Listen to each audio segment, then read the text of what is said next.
Hema committee റിപ്പോർട്ടിനെ തുടർന്ന് കൊല്ലം MLA മുകേഷിനെതിരെ ഉയർന്ന ആരോപണങ്ങളെ നിസ്സാരവൽക്കരിച്ച കേന്ദ്രമന്ത്രിയും നടനുമായ സുരേഷ് ഗോപിയുടെ നിലപാടിനെ തള്ളി ബിജെപി സംസ്ഥാന അധ്യക്ഷന് കെ സുരേന്ദ്രന്. ചലച്ചിത്ര നടനെന്ന നിലയിൽ സുരേഷ് ഗോപിക്ക് അഭിപ്രായം പറയാമെന്നും ബിജെപിയുടെ നിലപാട് പാർട്ടി നേതൃത്വം പറയുന്നതാണെന്നും കെ സുരേന്ദ്രന് വ്യക്തമാക്കി. സുരേഷ് ഗോപി പറയുന്നതല്ല പാർട്ടി നിലപാട്. മുകേഷ് രാജിവെക്കണം എന്ന് തന്നെയാണ് ബിജെപി നിലപാടെന്നും സുരേന്ദ്രന് മാധ്യമങ്ങളോട് വ്യക്തമാക്കി. പാർട്ടി നിലപാട് പറയുന്നത് പാർട്ടി അധ്യക്ഷനാണ്. ആരോപണങ്ങൾ മാധ്യമ സൃഷ്ടിയല്ല. സുരേഷ് ഗോപിക്ക് അദ്ദേഹത്തിന്റെ അഭിപ്രായം പറയാനുള്ള സ്വാതന്ത്ര്യമുണ്ടെന്നും കെ സുരേന്ദ്രന് പറഞ്ഞു. അതേസമയം സുരേഷ് ഗോപിക്ക് മേല് ബിജെപി സംസ്ഥാന നേതൃത്വത്തിന് നിയന്ത്രണമില്ലേയെന്ന ചോദ്യത്തിന് കാത്തിരുന്ന് കണ്ടോളൂ എന്നുമായിരുന്നു സുരേന്ദ്രന്റെ മറുപടി. ധാർമ്മികത ഉയർത്തിപ്പിടിക്കേണ്ട ബാധ്യത മുകേഷിന് കൂടുതലാണ്.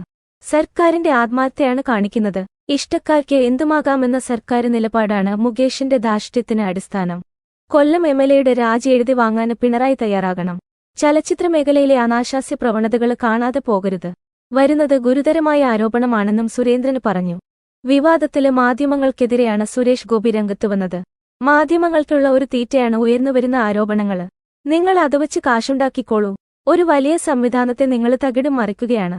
ആടിനെ തമ്മില് തല്ലിച്ച് ചോര കുടിക്കുകയാണ് നിങ്ങള്. മാധ്യമങ്ങള് സമൂഹത്തിന്റെ മാനസികാവസ്ഥയെ വഴിതെറ്റിക്കുകയാണ്.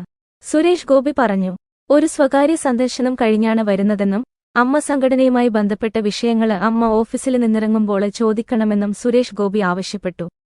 ഓഫീസിൽ നിന്നിറങ്ങുമ്പോൾ ഓഫീസിലെ കാര്യവും വീട്ടിൽ നിന്നിറങ്ങുമ്പോൾ വീട്ടിലെ കാര്യവും ചോദിക്കണമെന്ന വിചിത്രമായ ന്യായവും സുരേഷ് ഗോപി മുന്നോട്ടുവച്ചു.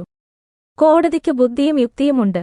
വിഷയത്തില് കോടതി ഉചിതമായ തീരുമാനമെടുക്കുമെന്നും സുരേഷ് ഗോപി വ്യക്തമാക്കി. ഉയർന്നുവന്ന പരാതികളെല്ലാം ആരോപണത്തിന്റെ രൂപത്തിലാണെന്ന് ചൂണ്ടിക്കാണിച്ച സുരേഷ് ഗോപി മാധ്യമങ്ങളാണോ കോടതിയെന്നും ചോദിച്ചു.